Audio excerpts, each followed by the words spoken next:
The Tzavik Dominion had ruled 3,000 worlds for 900 standard cycles.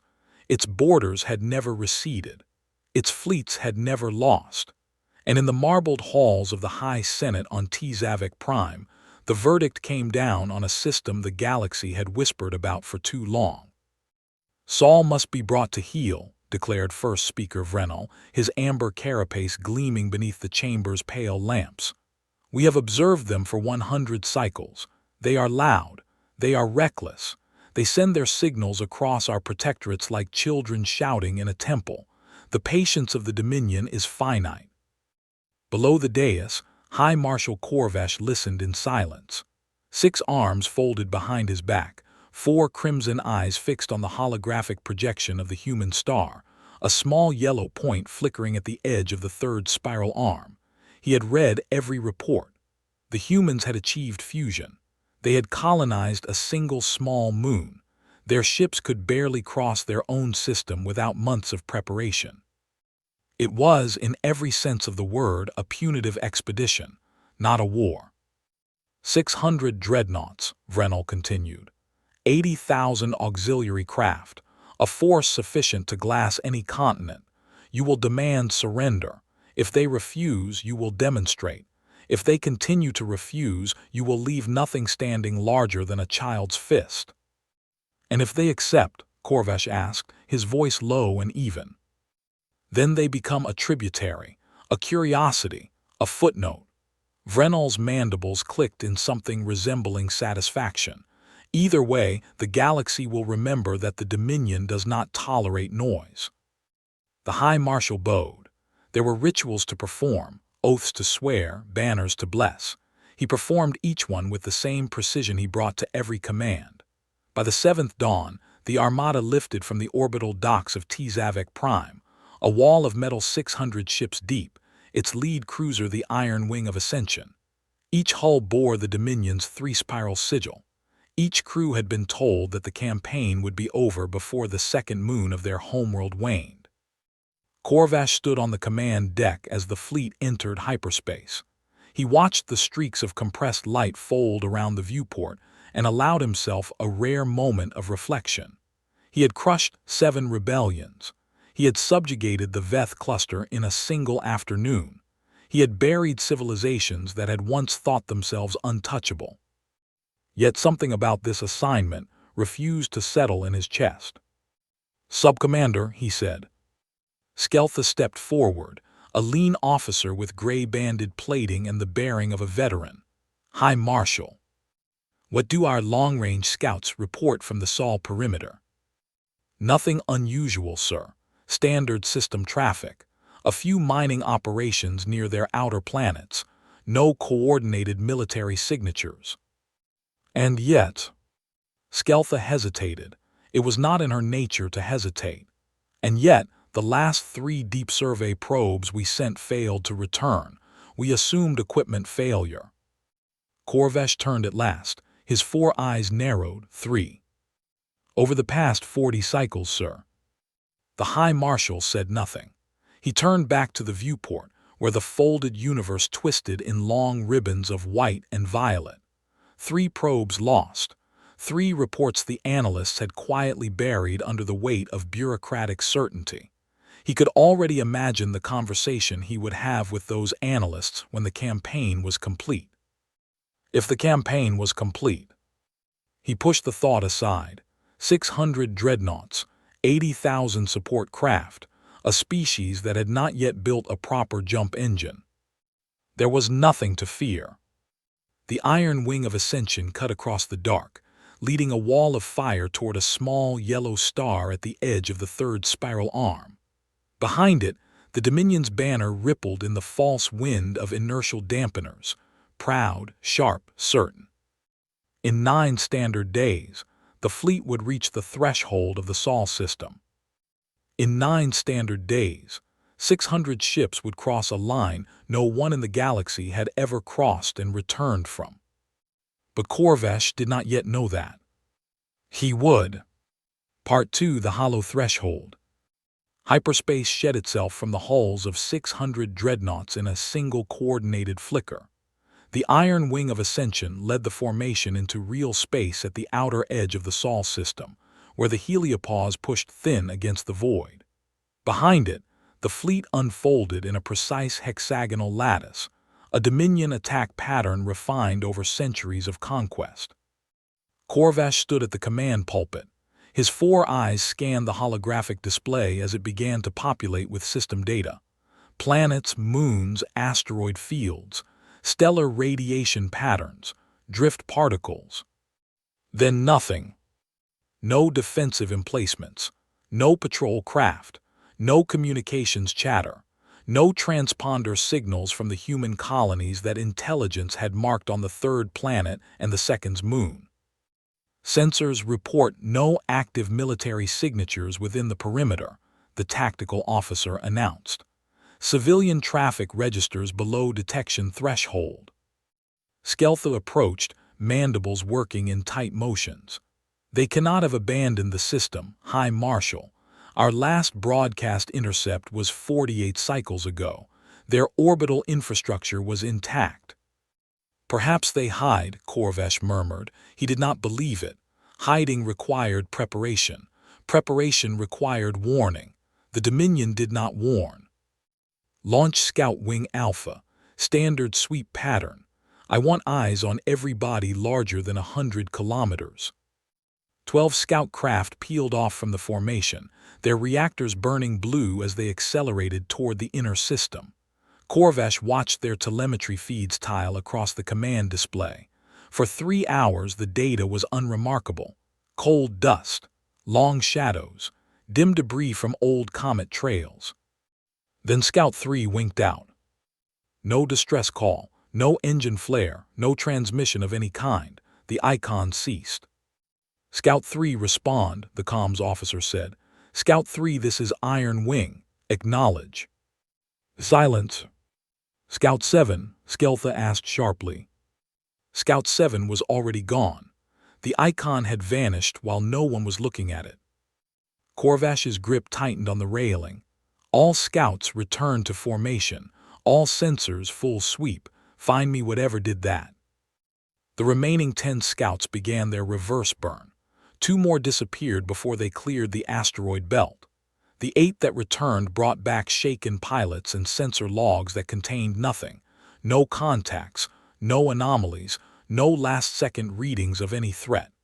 Each missing craft had been alone, in open space, with no obstruction within 10,000 kilometers. And then they had not been. A junior officer broke protocol and spoke. Sir, with respect, something is here. Corvash did not reprimand him. He stared at the display, at the 4 missing icons, at the curve of the heliopause behind them, at the small yellow sun ahead. Tactical, recalculate threat envelope, he ordered. Assume hostile assets in cloak. Assume those assets possess weapons capable of single-strike destruction of a Corvette-class vessel. Assume those weapons leave no forensic signature. The tactical officer's claws moved across the console in nervous bursts. If we make those assumptions, sir, the recommended action is withdrawal and full reconnaissance bombardment of the outer system before further advance. That would take 3 cycles. Yes, sir. Corvash was silent for a long moment. He thought of Vrenel in the marbled chamber, of the High Senate's expectations, of the fleet behind him, and the weight of 900 unbroken cycles of conquest. He thought of the probes that had not returned, and of the analysts who had buried them. Then he thought of something else, something quieter. He had spent his life walking into rooms where he was the most dangerous thing present. He had grown comfortable with that certainty. It had shaped him. This system did not feel that way. Forward formation half burn, he said at last. Sensor net to maximum, all ships weapons hot, maintain hexagonal lattice, we proceed. Sir, Skeltha said quietly, are we certain that is wise? We are 600 ships, Subcommander. We did not cross half a galaxy to flinch at 4 lost scouts. The fleet began to move again, deeper into the system, past the orbits of the outermost worlds. The dark around them was unbroken. The stars did not flicker. The sensors did not chime. There was no enemy to be seen. And yet, as the iron wing of ascension burned toward the inner planets, Corvash could not shake the feeling that something out there had already counted them, weighed them, and decided what to do. The hunt, though he did not yet know it, had already begun. Part 3: The Ghosts of Jupiter. The iron wing of ascension crossed the orbit of the eighth planet, a pale ringed giant the humans called Saturn. The fleet's hexagonal lattice held tight, every gun crew at their station, every shield generator humming at standby. Corvash had not slept in 2 cycles. He did not intend to. "High Marshal," Skeltha's voice carried a new edge. "Long-range scan is registering objects in the outer reach of the 7th planet." "Specify." "Stations, or what was, the signatures are cold. No power output, no thermal bloom. Hull configurations match nothing in our database." Corvash crossed to the tactical display. The pale curve of the gas giant filled the projection, and around it, scattered in long, irregular orbits, dozens of objects glinted. They were oblong, elongated, ribbed along their lengths like vertebrae. Some drifted alone, others clustered. None of them moved under their own power. "Derelicts?" Skeltha asked. "Or theater?" "Sir." "Stage dressing," Corvash gestured. "The humans wish us to see emptiness, old wrecks, failed ambitions. They cultivate a story." "Or they truly are wrecks, High Marshal. Records confirm a previous civilization fall in the last 50 cycles." "Records were written by analysts I no longer trust." The fleet pushed on. As they passed within 50,000 kilometers of the first cluster of objects, the tactical officer's plates rose along his neck. "High Marshal, the structures are not emitting, but they are tracking." "Define tracking." "They are rotating, in response to our passage. The motion is too precise to be drift." Corvash felt the chamber temperature drop in his chest. "All ships, battle stations, spread the formation, now." The order had barely left his throat when the lead destroyer of the second column lit up the void.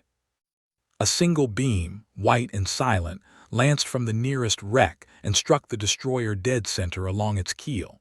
The shield buckled in less than a second. The hull split along the welds. The reactor went unstable.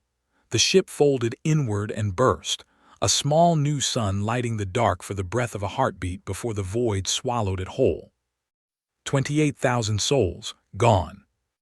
Then every other wreck woke. Beams crossed the dark in a lattice no Dominion gunner could have charted. The lead column of the fleet vanished in a series of sharp white flashes. Corvash watched 10 ships, then 30, then 60 die before the formation could even adjust its bearing. "Return fire, all forward batteries, target acquisition by radiation signature," Skeltha roared. The Dominion guns answered with the full weight of an empire. Particle lances and railgun rounds the size of cargo shuttles tore across the dark. They struck where the human platforms should have been. They struck nothing. The beams were already firing from new positions, platforms that had been silent and cold a moment before, now lit and hungry. "They are not derelicts," Corvash breathed. "They are gun towers, hibernating gun towers, the entire belt." "There must be hundreds, sir, thousands." "Pull the fleet into defensive sphere. Open jump corridor. I want extraction options inside 3 cycles." Skeltha's voice cracked. "Sir, the jump corridor is not responding. The drive system reports no fault, but the corridor will not open. Something is suppressing it." Corvash's 4 eyes locked on the holographic display. The fleet's hexagonal lattice had been replaced by a chaos of scattered icons, dozens fading every minute. The space around the gas giant flickered with the flashes of dying dreadnoughts. The platforms continued to fire, precise, patient, methodical. They were not in a hurry. They had nowhere to be. Behind the fleet, the void where the heliopause should have been now glittered with new contacts. Hundreds of small signatures, then thousands, peeling away from positions in the asteroid belt that no Dominion scan had detected. They were not coming forward to engage. They were closing the door. A junior officer at Sensors made a sound that Corvash had never heard a Dominion soldier make. It was not fear, precisely. It was the sound of a creature realizing that what it had taken for the floor was actually the lid of a much deeper pit. The High Marshal turned to Skeltha. His voice was steady because it had to be. "Subcommander, bring me a complete tally of every ship still answering. I require an honest count." She hesitated. He understood why. The honest count was already terrible, and the system had barely begun. Part 4. The cage snapped shut. The honest count came in at 412 dreadnoughts still capable of return fire, down from 600, in under an hour. Corvash absorbed the number without flinching. He had not survived 900 cycles of Dominion service by allowing arithmetic to break him. He gave the orders any competent commander would give. Form the remaining ships into a defensive sphere. Vector toward the inner system, where the human homeworld presumably waited. Use the gravitational pull of the third planet as a slingshot and a shield. If the platforms in the outer system could not be killed, they could perhaps be outrun. For half a cycle the plan appeared to work. The platforms fell behind. The beams could not reach them at the new range. Corvash allowed himself a single breath of relief. Then the asteroid belt opened. Not a few rocks, not 100, tens of thousands. What the Dominion had read as natural debris, a belt of inert mineral fragments orbiting between the fourth and fifth planets, was nothing of the kind. Each fragment, examined now under emergency telescopy, was a hull. Each hull was anchored to a small thrust mount, a small reactor, and a small but exquisite weapon. They had been there for a long time. They had been there longer than the Dominion had been watching this system. They woke up. Not in unison, worse than unison. In waves, in patterns, in coordinated bursts that suggested a single mind orchestrating a million instruments. The first wave fired kinetic slugs at relativistic velocities, slugs no shield in the Dominion arsenal could absorb. The second wave fired beams of focused gravitational shear. The third wave released drones, swarms of them, drones the size of an officer's hand, and yet capable of slipping past every targeting system in the fleet. The Dominion's defensive sphere collapsed within 9 minutes. "High Marshal, the second planet is firing on us." "What?" "From the surface, sir, from beneath the cloud cover. We had registered the planet as uninhabitable, sulfuric atmosphere, surface pressure intolerable. There should be nothing there. There is something there." Corvash watched the holographic display in something close to disbelief. The second planet, a place his analysts had assured him was a barren oven, had revealed itself as a fortress. Beams of plasma vented through narrow apertures in the clouds, each beam striking a Dominion ship at the precise angle required to bypass its main armor. Whoever had built those emplacements had known where every weakness in a T-Zavik hull lay. And then the sun spoke. The iron wing of Ascension's helioshield rippled as a wave of charged particles surged out of Sol's corona, far too dense to be natural. Tucked within that wave, riding the magnetic currents of the star itself, were thousands more weapons. Solar-anchored kinetic launchers, light-driven kill vehicles, stealth platforms that had been sitting in the photosphere of the star, waiting for an excuse. Corvash understood then, with the complete clarity of a commander, watching his own funeral being conducted in front of him, that the humans had not merely militarized their system. They had armed every world, every belt, every moon, the star itself. "Skeltha," he said. "High Marshal, how long have they been preparing?" She did not have an answer. The tactical officer attempted one. "Sir, based on the structural age of the platforms in the outer system, conservative estimate 200 to 300 standard cycles." 300 cycles. The humans had begun fortifying their system before the Dominion had even confirmed they existed. The iron wing of Ascension shuddered as a kinetic round clipped its aft section. The lighting on the command deck dimmed and reasserted itself. A panel near the engineering pulpit erupted in sparks and went dark. "Sir," Skeltha's voice was raw, "we have 193 dreadnoughts remaining. The auxiliary craft are gone, all of them. 80,000 support craft, erased." Corvash closed his eyes for a single breath. Then he opened them. He did not have the luxury of grief. "Open a system-wide channel. I will speak to whoever commands this defense, if they will speak." "You wish to negotiate, High Marshal?" "I wish to understand." The comms officer worked the console with trembling claws. The channel opened. For a long moment, no one answered. Then a human voice came through, calm, measured, almost gentle. "High Marshal Corvash, we have been expecting you. Allow me to explain why you cannot leave." Part 5, the last transmission. The voice on the channel belonged to a woman. That much was clear from the timbre, even through the translation algorithms. She was not shouting. She was not boasting. She spoke the way a doctor speaks to a patient whose condition has become terminal, plain, careful, with an unmistakable kindness that was somehow worse than malice. "My name is Admiral Adela Voss, commanding the Sol Defense Network. I am addressing you under our Protocol 41, which obliges me to explain the nature of the engagement before it concludes. Your fleet has been operating inside our perimeter for approximately 14 hours. In that time, we have destroyed 70% of your hulls and disabled your jump corridor at the Kuiper interdiction layer." Corvash listened. His mandibles did not move. "I want to make something clear," Voss continued. "We do not wish to discuss surrender. We are not interested in your assets, your codes, or your honor. We have already extracted every piece of useful data from the wrecks of your scout craft." "That is impossible," Skeltha hissed at the edge of the channel. "Our cores self-destruct on impact."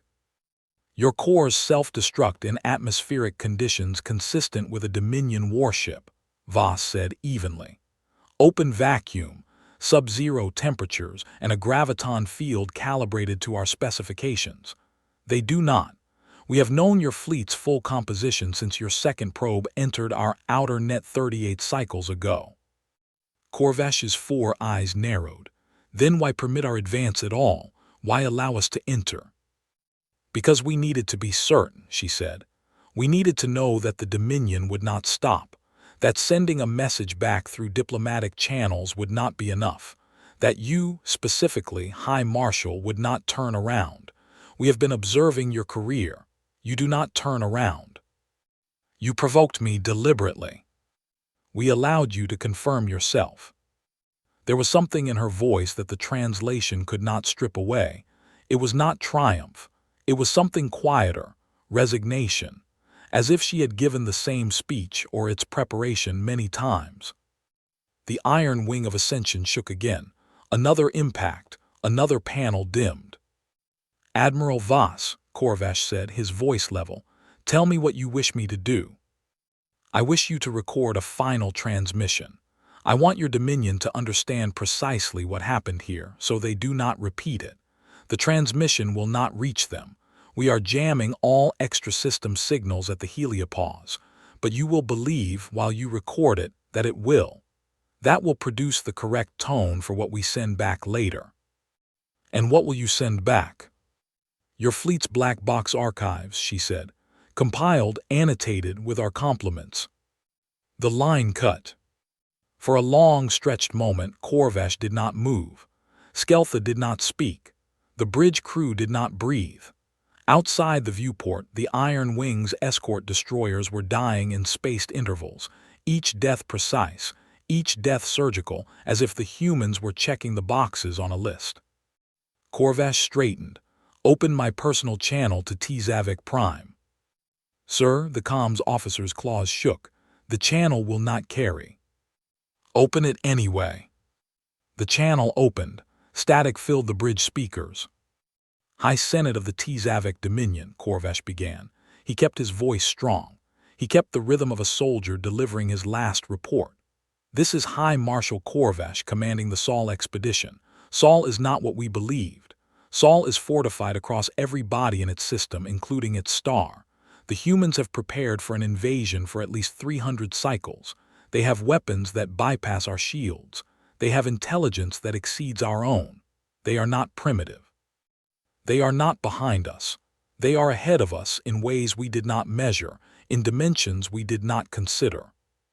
His voice caught, he pressed on. I have lost the fleet. I have lost the auxiliaries. I will lose the Iron Wing within the hour. Whatever the Dominion chooses to do next, it must do with full understanding of what it faces. Do not come here unprepared. Do not come here in numbers. Do not come here at all if you can avoid it. The humans permit us to die now, but they have not yet shown the limits of what they can do. I do not know that those limits exist. He paused. Long may the Dominion stand. Corvash out.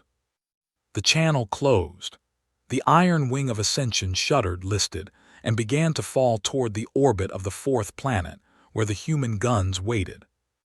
The transmission, of course, never left the system.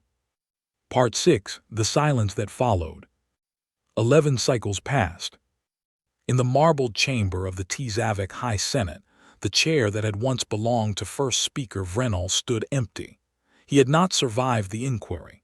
The loss of 600 dreadnoughts, 80,000 support craft, and one of the Dominion's most decorated commanders had required a name to bear it. His had been the loudest, so his had been the one carved into the slab. His successor, Speaker Drenak, was a quieter creature. He had been a logistics officer once. He had a habit of asking the question no one else wished to ask. We still have no confirmation, he said, of what happened to Corvash. The chamber rustled. Around the Senate floor, representatives from a dozen client species sat in their delegations, listening. Word of the Sol disaster had spread, though the details remained guarded. Not a single survivor had returned. Not a single black box had been recovered. Then, in the fourth cycle after the disappearance, a data packet had arrived at the edge of Dominion space. A single transmission, unmarked, originating from a relay station the Dominion had not built. The packet contained the recorded last hours of every ship in Corvash's fleet. Full bridge logs, full sensor data, full crew rosters, every transmission, every command. And at the end of the archive, a brief note in flawless Tzavik diplomatic script. We thought you might want to know, please do not send another fleet. We do not wish to keep doing this. Sol Defense Network. The Dominion had not sent another fleet. The galaxy had taken note. Other powers had begun to make their own inquiries. Some had attempted to send envoys to Sol. None had been refused entry. None had been harmed. They had been received politely, escorted to a designated meeting platform near the third planet, and informed with unfailing courtesy that humanity preferred to be left alone. But the unspoken question remained. What were the humans? What had they been doing for the 300 cycles before the Dominion arrived? Why had they prepared so thoroughly for an enemy who, at the time of preparation, had not yet known they existed? The Galactic Consortium of Sentient Powers, an old and largely ceremonial body that had begun to acquire teeth in the wake of Sol, voted at last to send a formal envoy. Not a probe, not a corvette, an envoy. An old diplomatic courier, unarmed, marked with the consortium's neutral sigils, carrying credentials from 12 major powers and 98 minor ones. The envoy entered Sol's space at the Kuiper threshold. As before, no one stopped it. The courier ship was named the Stillwater. Its commander, Ambassador Helvesh, was a careful diplomat from the Eden Compact, a small species that had managed, by skillful neutrality, to avoid the Dominion's worst attentions during the previous era. Helvesh had served as a negotiator at 4 ceasefires. She knew how to read a room. She did not know how to read Sol. The system, as she crossed its outer reach, looked entirely peaceful. The asteroid fields glittered, inert. The gas giants turned their patient turns. The second planet remained shrouded. The third planet shone blue and white, a small jewel against the dark. There were no warships. There were no platforms. There was no sign, anywhere, of the apparatus that had destroyed the largest fleet the Dominion had ever assembled. Helvesh's bridge crew did not relax. They tightened. "Ambassador," her sensor officer said, "I am reading a single human vessel approaching our position. Course intercept. ETA 4 hours. Glass. Civilian survey. Unarmed. Hull markings indicate a research designation. Crew complement. 1. Helvesh tilted her long neck. Only one. Confirmed, Ambassador. One life sign. She considered that. A power that had broken the Dominion had sent a single individual, in an unarmed civilian craft, to meet a fully accredited diplomatic envoy of the consortium. The message was not subtle. The two ships rendezvoused 4 hours later at a designated coordinate near the orbit of the third planet. The human vessel docked smoothly with the Stillwater's umbilical port. Helvesh waited in the reception chamber with her two attachés. The airlock cycled. A woman walked through it, plain uniform, no visible weapon, no entourage, brown skin, dark hair pulled back in a tight braid. She was not young, she was not old, her eyes were calm. "Ambassador Helvesh," she said pleasantly, "thank you for coming all this way. My name is Director Elena Marquez. I have been asked to explain a few things to you on behalf of my species. I think you will find the conversation useful." She gestured to the conference table. "Shall we begin?" Part 7, The Reckoning. Ambassador Helvesh sat. Her attachés sat. The human woman did not. She walked instead around the conference table at a measured pace, hands clasped behind her back, as if she were lecturing a class she had taught many times. "I'll keep this brief," Director Marquez said. "I know your time is valuable, yours more than mine." "Mine?" Helvesh asked. "You'll be carrying this conversation back to 98 species. The faster I am with you, the faster you can begin." Marquez paused beside the viewport. "Let me start with a question. Do you know what happened to the planet between our fourth and fifth worlds?" Helvesh's translator hesitated. "The asteroid belt." "Yes. Our science holds that a world failed to form there, due to gravitational interference from your largest planet." "That's the polite explanation." Marquez folded her arms. "The impolite one is that something tore it apart. We do not know what, we do not know when, but we know it was deliberate. We have been pulling fragments out of that belt for 80 years, and what we find inside them is not native material. It is wreckage, old wreckage, from a civilization that walked this system before humanity learned to write." Helvesh stilled. "We do not know who they were," Marquez continued. "We do not know if they were peaceful or warlike, or what offended whoever came for them. What we know is that something visited this system long before us and left it changed. And when we became aware of that fact, we made a decision." "A decision?" "To be ready." Marquez turned to face the ambassador. Her expression had not shifted. There was no anger in it. There was no pride. There was instead the steady weight of a person who had spent a long time thinking very carefully about a problem. "Every probe that came through Sol we cataloged.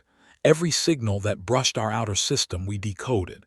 Every wreck we recovered, and we recovered many, Ambassador, more than the galaxy would be comfortable knowing. We studied. We learned your fleets. We learned your weapons. We learned your jump drives. We learned your shields. We learned which sensor frequencies you used and which you did not, and we built our defenses in the bands you do not look at." "For 300 years," Helvesh asked, her voice thin. "For 412, Marquez corrected gently. "We were a bit younger than your records suggested. Your analysts underestimated us by a margin we found useful." Helvesh's attachés exchanged glances. Neither spoke. "When the Tzavik Dominion came," Marquez said, "we did not strike out of fear. We struck out of certainty. We had simulated their attack pattern 1,100 times before they entered our perimeter. We knew where every dreadnought would be to within 40 kilometers at every minute of the engagement. They never had a chance. That is not boasting. It is arithmetic. And the message you sent back to them was honest. We did not enjoy what we had to do. We do not enjoy this conversation either. We would prefer to be left alone. Then why have me come at all? Marquez sat at last. Her hands rested on the table, palms down. Her eyes did not waver. Because being left alone is a privilege, ambassador, and like all privileges, it must be earned. The consortium has tolerated species like the Dominion for too long. You have permitted slavery. You have permitted purges. You have permitted the burning of worlds whose only crime was being inconvenient. You have done so because you believed the cost of resistance was higher than the cost of compliance. She tilted her head.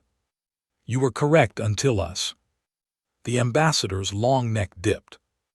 We are not asking the consortium to fight on our behalf, Marquez continued.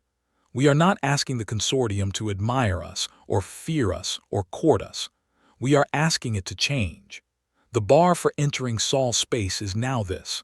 No member of the consortium will arrive at our threshold while still permitting, within its own borders, the practices that we have decided we will not tolerate in our neighbors. And if the consortium refuses, then we will stop being a system that waits to be visited. The words were quiet. They did not need to be loud. Helvesh understood. Her attachés understood. The species that would hear the recording of this conversation in chambers across the galactic disk would understand. Marquez rose. The meeting, it seemed, was over. Take your time, she said kindly at the airlock. We have waited 400 years. We can wait a few more.